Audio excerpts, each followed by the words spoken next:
Hello, this is Emma Anderson, and welcome back to my podcast.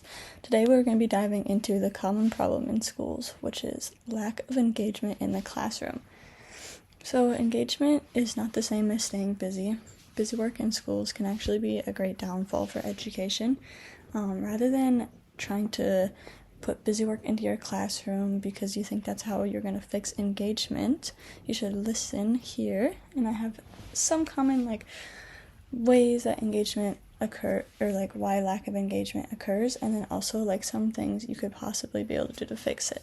So engagement is rather about igniting curiosity and capturing interest.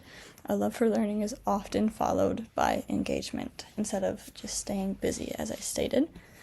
So we're going to dive into the struggles that teachers face when trying to engage their students. Distractions are a huge problem in and out of the classrooms.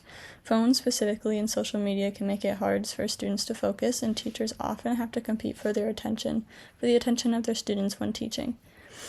Holding attention or maintaining engagement over the course of a lesson is also difficult, arguably more difficult than catching attention, because now it's been caught, but it must stay. Their attention obviously must stick around for the duration of the lesson. And students can start a lesson excited to learn, or start the beginning of the year excited to learn, but by the end of the lesson or the end of the year, a lot of students check out. This means that teachers must change their norms to creating something new and exciting. So diverse learning styles can contribute to loss of engagement. Many students prefer different ways of engagement. Some may prefer listening, some hands-on or visual. So all sorts of elements should be included in the lesson to keep attention. Outside factors such as home life, mental health, physical health can have an impact on students' ability to maintain engagement. Support and understanding needs to be provided to these students to help them as much as possible. Then hopefully the barriers will break and they'll be able to engage.